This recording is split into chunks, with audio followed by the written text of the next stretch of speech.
Hello, everybody. Welcome in. It's Laval again. I hope you guys are all doing well. I just thought I'll have another chat. Let's see. Today is the 1st of March 2026, and it is now at quarter past 2 in the afternoon. So, here I am reflecting on the video I did the last time about comparing myself to my journey to the journey of Christ. And I sat and I kind of spoke to myself about it. I do a lot of those things, like speaking to myself about it. But let's get this. In the sense of I'm sitting in front of another decision I have to make, and I started backtracking again. Why am I the person today that I am? Because of the choices that I make. And my saying goes, thought, choice, action, outcome. So here I am, my joyful self, just being happy and just being. Now, how did I get here? Well, I'm a mother of three daughters, all adults, youngest 23, eldest 138, going on 39, and two granddaughters. I don't see them often. Now, how did we get to that?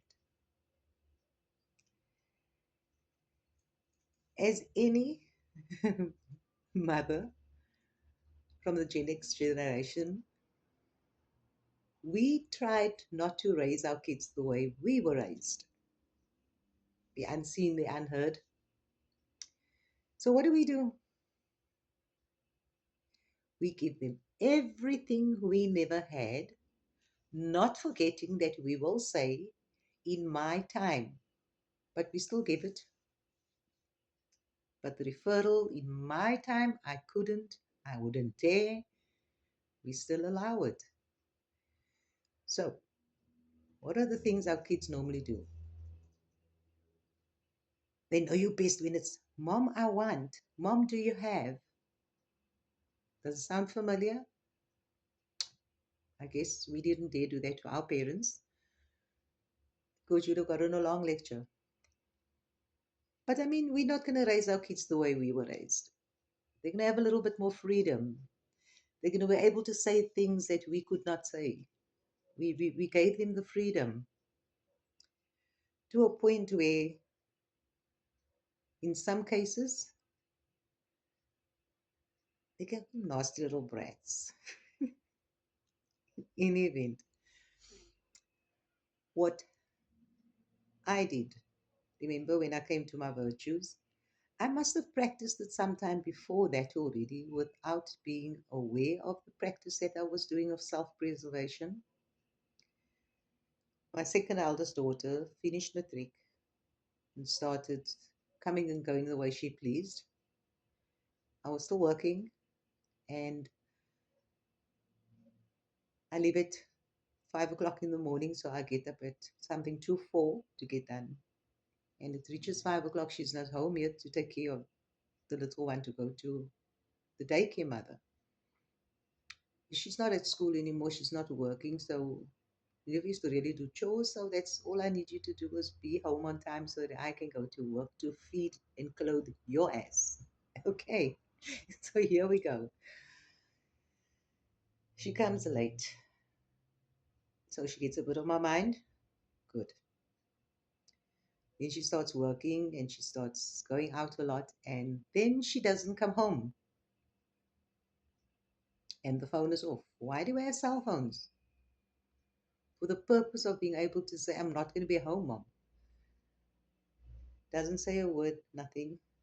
Comes home the next day as if there's no problem in the world. I never had any sleep. So I am pissed. And I politely told her, oh, and she now had a boyfriend. I don't have a problem with that. Not at all. You've got the freedom. You're working, you can have a boyfriend. It's okay. And she stayed out the whole night. And then, while after that, we had an argument. And she said she had enough of this effing whatever situation. So I said, well, if you had enough, then I suggest you take your clothes, you go. I don't want to see you when I get back from work tomorrow. There where you spend that overnight and not letting me know, you can go and live there. So I get a call from the boyfriend's mother. What kind of mother am I? To put my daughter out of the house. So she's got two sons. And I politely said, what kind of mother are you to keep a girl overnight in your place and not telling her to let her mother know that she's not coming home? So if you don't have any stress of what can happen to your son, believe me, my life is stressed if something should happen to my daughter. She moved out, and that was it. And then my eldest one made me believe she had anxiety and depression, spent thousands of rands on treatments and stuff like that, but nothing worked. Only to find out it was a way to keep me in my place, to provide and supply. And the day came in 2022 when my youngest daughter started working in 2021, so she was now working for a year. But as I came home from work, I started picking up a vibe of, um, you get that feeling the bitch is home. Yeah, she's home. But I come in and out of how was your day? And I would get no answer. Or they would be watching TV and they would get up and go to their room. Okay, picked up the vibe. And I'm like, okay, that's what it is. Don't ask any questions. Just withdraw and see and watch what's going on. And I'm doing this one because of the way I practiced my virtues: over giving, over loving, over allowing, enabling. Then, not going through the whole rigmarole of what happened. I went through hell at my work. I was working, my week was 13 days with 1 day off for 4 years, and I was starting to get health problems, stroke, and I decided enough was enough, and I quit my job at 56. I did not care what I was going to eat, what I'm going to live on, how I was going to manage. I didn't care. All I knew is I've got a roof over my head. I own my house, it's fully paid. Nobody has to know I don't have electricity. They won't cut off my water for a couple of years. I can manage this. I'm walking out in faith. I need to take care of me. Because by the looks of it, nobody's going to take care of me. So better mind, find a way to do it myself. First of all, need to take care of my health. Health means I mustn't work. The job was too stressful. And in the time that I was home, I picked up some weird projections from my two daughters, the eldest one and the youngest one. I was ostracized, I was ignored, I was non-existent. It hurt, but at the time when I left my job, I decided to start meditation and be more prayerful and not rush and do things and see that the cooking and the stuff is all done. I decided to take and go slow. And that's exactly what I did. Of course, it didn't go down well with the others in the house, but that's okay. It was about me because they're grown ups, they're adults. I don't have to stand by for them anymore. And sorry, before I stopped working, when I came home one day, the eldest one was cooking something on the stove, and I just threw my bag down and I said, thank goodness, I'm so hungry. And I was about to go to the pot, and she told me to. Leave it. It's not for you. It's for the youngest one. I was like, oh shit. Okay. From my ingredients in my cupboard. Okay. So now I'm watching it. We'll cook them food to eat. I'm excluded after cooking for all of them all the time from my money, from my purchases and whatever. Buy decent coffees and they will drink it up and carry some out and supply some friends with it as well. I was just watching. And what the kids don't know is when you become, if you're a parent that has always had something to say when something was wrong, and you kind of now all of a sudden shut up and you don't say a word. Didn't they know that it is very dangerous if a parent doesn't comment, that has always had something to say? Hmm. I think I became very dangerous. And they had no idea. They thought they were one up on me. I left it. And then there was some sneaky little things going on. My youngest one had a boyfriend. She wouldn't talk about it. And it was like I was excluded from everything, every conversation. There was no conversations happening. Um, if I'm somebody that goes somewhere, I would say, guys, I'm going to go out tomorrow morning. What time do you need to have the bathroom? Okay, I'll accommodate you. So I will get up way earlier than what I need to, so that they don't have to rush to get to the bathroom. If you spend 2 hours in the bathroom and I need to get to it, they don't care. Remember, this is my house. They don't pay me a cent rent. They don't buy electricity. They don't pay for any utilities that they use. So I said, okay, guys, come on now. Times are tough. I think I need to sell my house and try finding a place, and I'll pay your rent in advance for 3 months.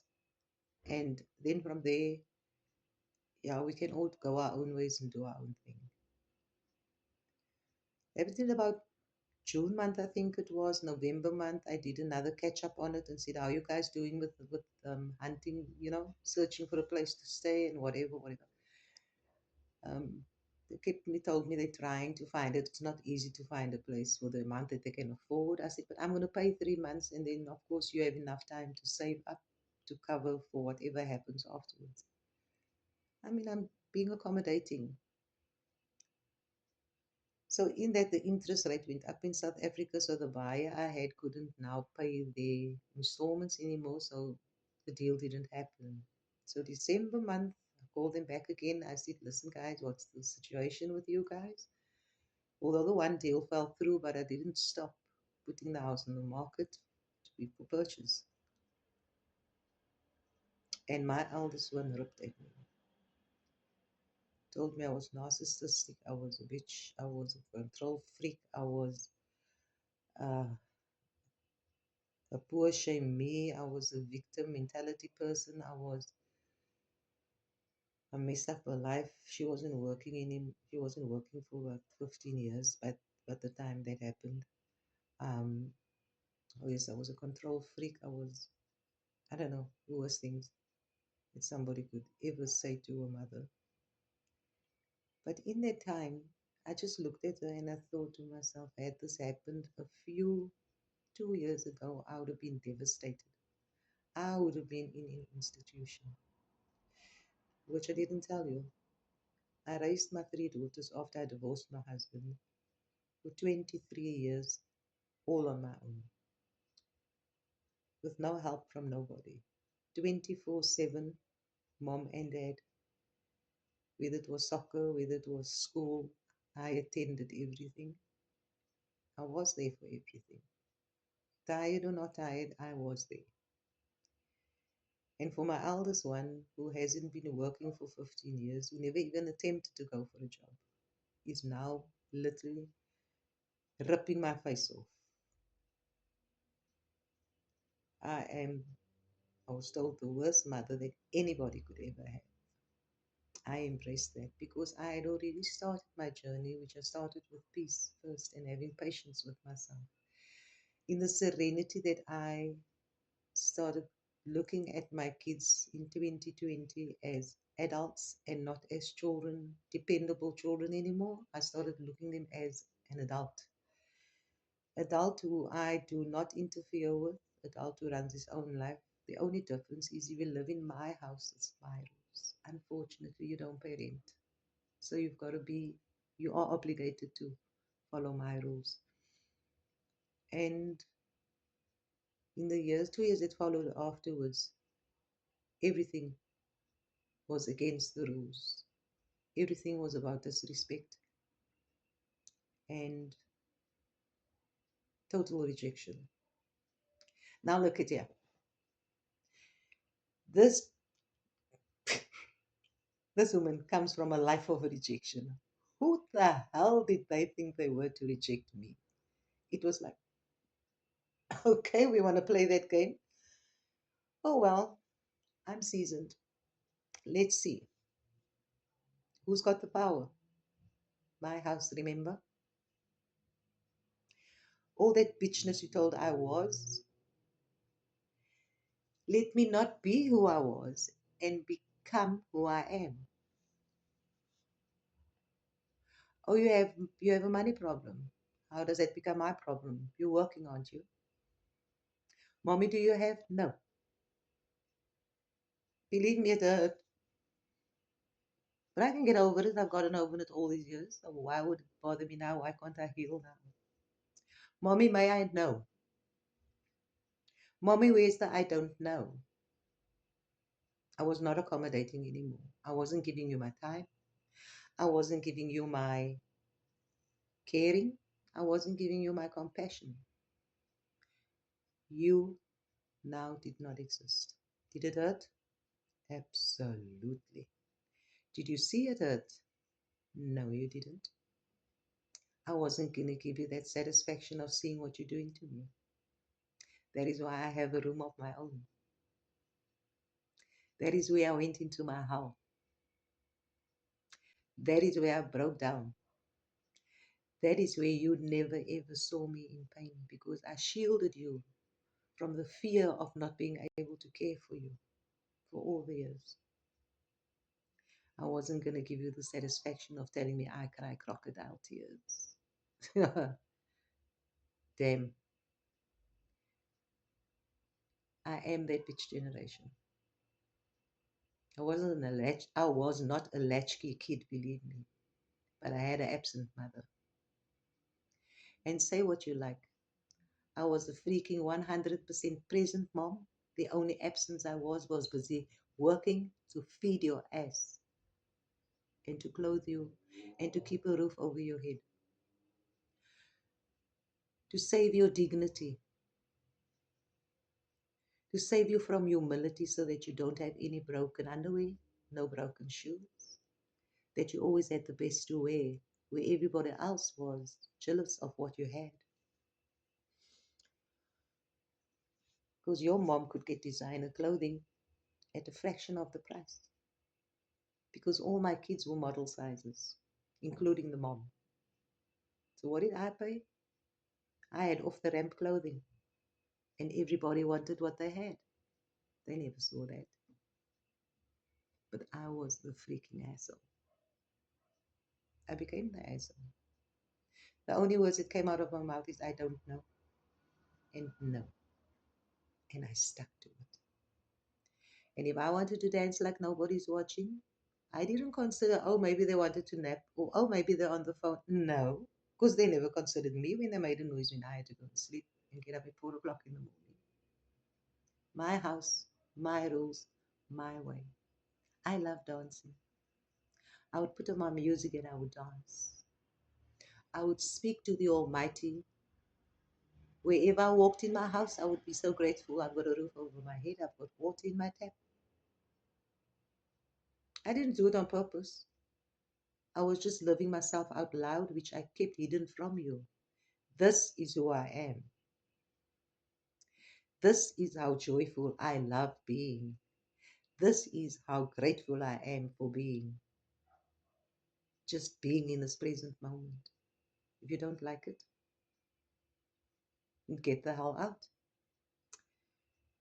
After the 4th of December, the one where my eldest one washed my face off,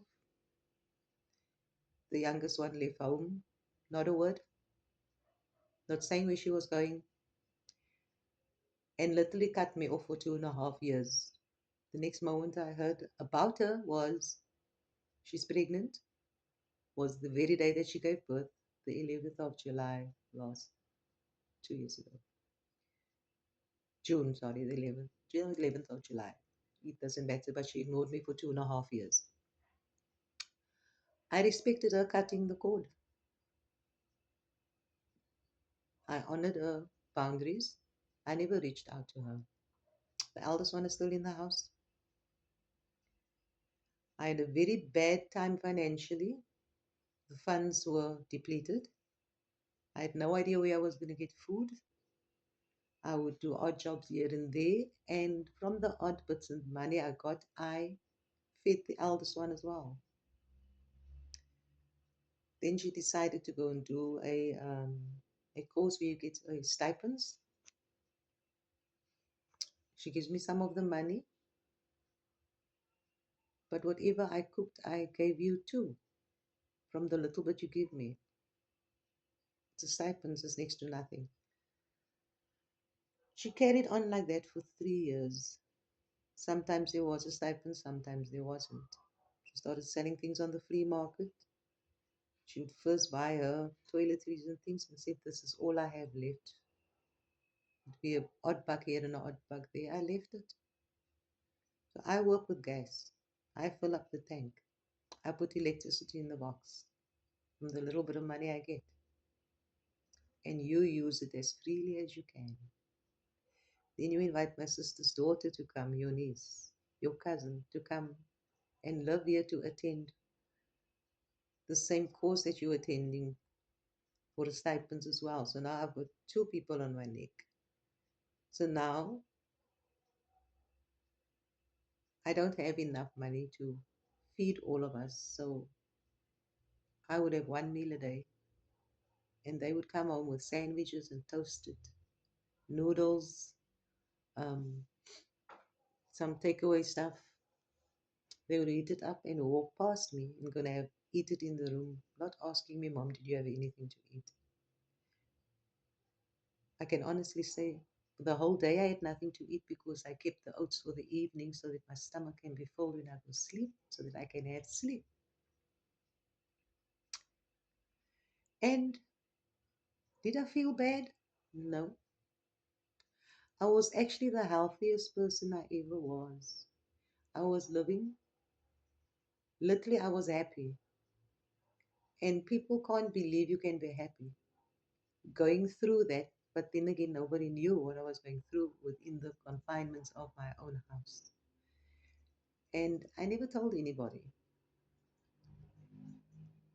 The strangest thing was that whenever I went out, I would just get onto public transport and just go. I would go to the beach, I would go to the gardens, and people would be so amazed, strike up a conversation with me, and was shocked when they heard my age.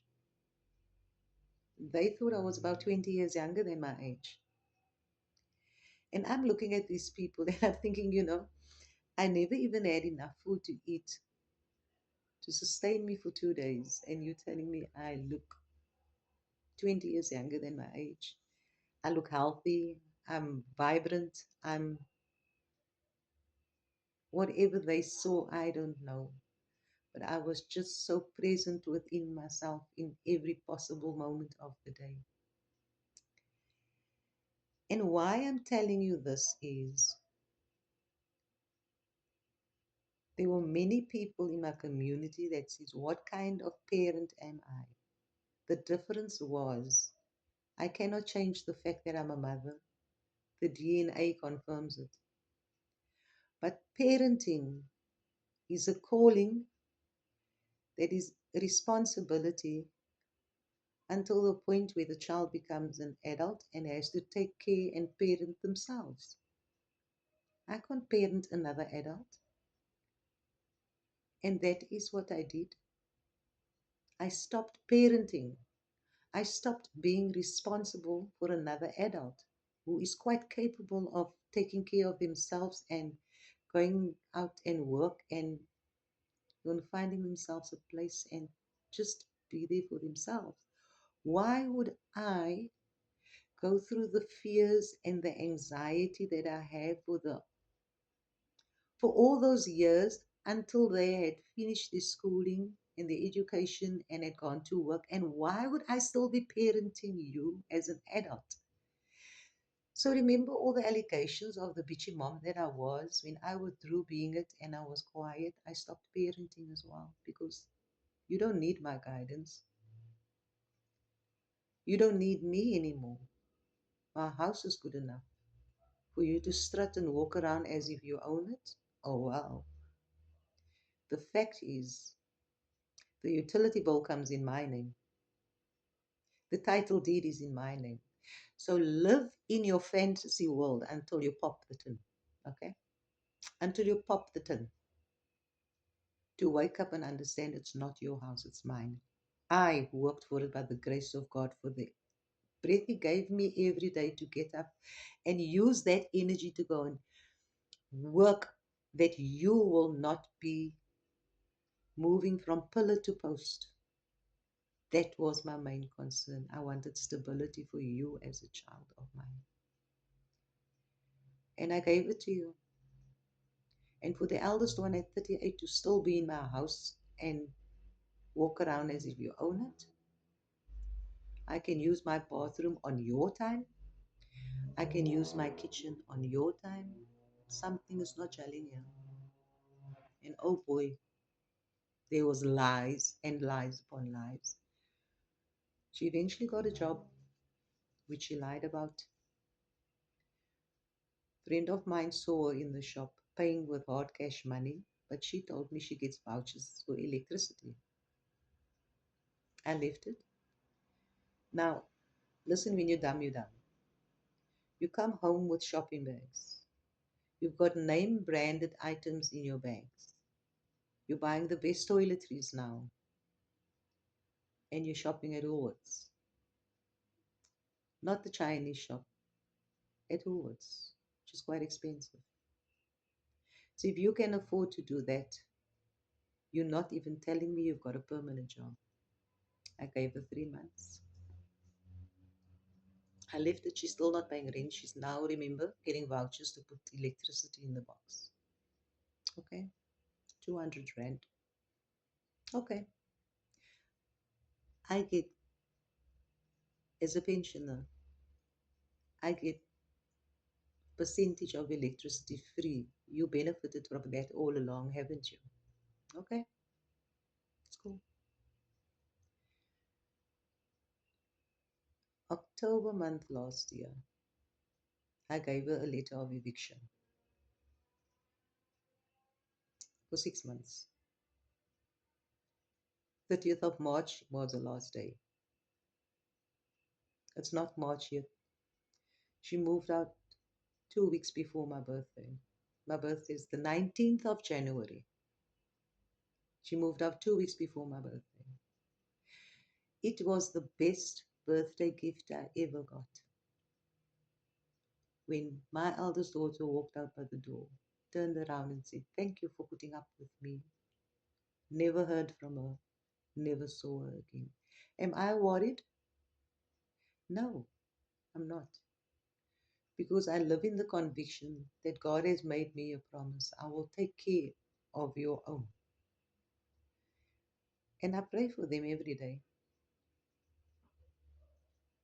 Am I the happiest person today that I've ever been in my life? Absolutely. I will not be held hostage by any child.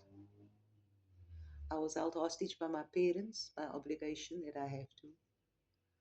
I was held hostage for 16 years by an abusive husband and a pedophile.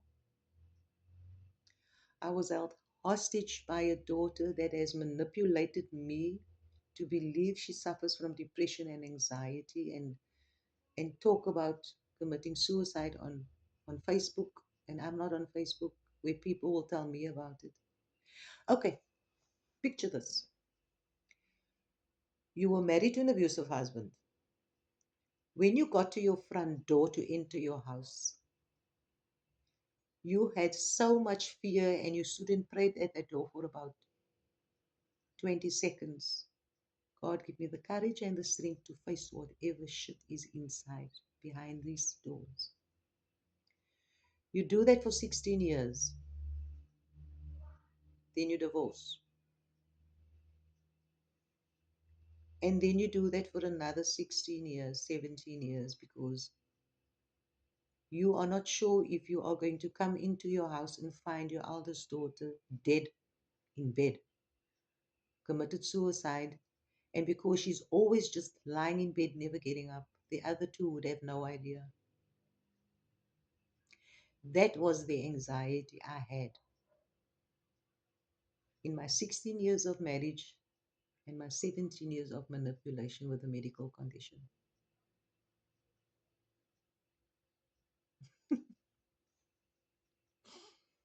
Here I am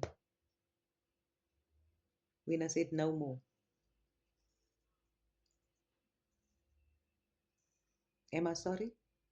No, I'm not. Do I regret anything? No, I don't. Am I happy with the choices that I made? Yes, because I learned a hell of a lesson. But I won't change it for anything because I know what fear and anxiety was. Every moment, every day of my life. I'm talking at every moment, every day. As a teenager, as a child, not knowing when you come from school with your mother's attempts to commit suicide for attention. Now, listen here. Why would it work on me? It did. Why would it work on me now? Why would I now choose fear and anxiety about the safety of my daughters who chose me to be, who not who chose me, who chose the outcome of their lives by the choices that they made? I made choices, I had outcomes. I took accountability for it. I apologized to them for being raised by a single parent. Yes, I did the best that I can. If you turn up to you mess up your life by the choices that you make, it's now my fault. And I took accountability for it, for what I did. You want me to maintain you because it's my fault that you chose to manipulate me, and I've now still got to maintain you? Oh, get over yourself. The I am now. No. For nobody. And you know why I can say? Because when Christ resurrected, he only appeared 15 times to the people that were worthy of his presence. I'm not Christ. But I choose where I want to be present and with who. Why would that be wrong? Oh, I know what the hell was it Christ was in when he went down to Hades. I know exactly what that was. Why would I go back to the same way that I was? No, I've learned the hard way. But the best school ever. Am I perfect? No. Is there something wrong with me for choosing to love myself? And the kids don't want to visit me because I'm not the runaround mom anymore? I won't come and take care of your kids and leave my house. Why would I come and leave my house standing empty and become a target for burglars to come and take care of your dog in your house? Um, does it make sense? Why would I come and sit to your house, house sit for you and your dog while you are partying with your friends? There's something we don't understand here. And you know what? I learned from that one. That one that wants me to come and house it for free with food in the fridge that I don't eat, where I have to buy my own. You know how good it felt to say no. I did it once or twice, until I understood. Mm-mm, this is not a mom daughter appreciation thing. This is not a daughter appreciating mom thing. This is daughter using the availability of a mom for convenience. I ain't nobody's convenience. I'm my own convenience because I've been everybody else's convenience all my life. And I love this feeling. Listen, if I can make a video of how contented I am in this life, it's not perfect, but I've got a roof over my head, I've got food in my tummy, I am safe in a house that I paid for, I've got water in my tap, I've got electricity, I've got health, I've got eyes. Oh, I got specs on. Comes with age, but I'm not blind. I've got ears. I can speak. I can walk. I can come and go as I please. I am the king of my castle. I'm home wherever I go because I am joyful in me. And why would I change that for the was, for the what I was, to the what I am becoming?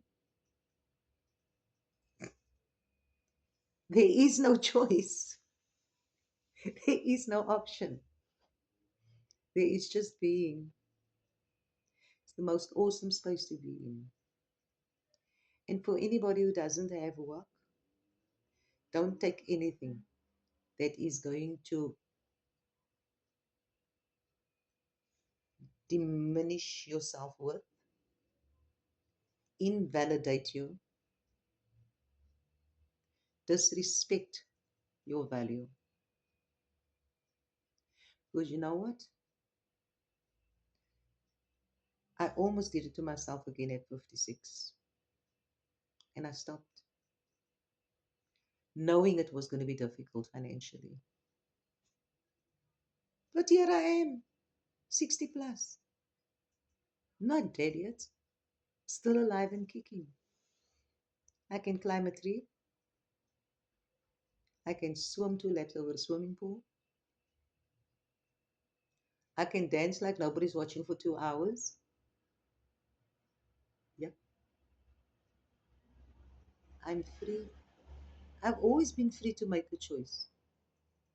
But obligation stuff that I stopped myself with the obligation. Hence the reason why I made different choices. Thank you for watching. I'm over time. Take care of yourself. Love yourself. You can only expect to be loved by the way you love yourself. Be kind to yourself. Be patient. You are worth it. Bye bye.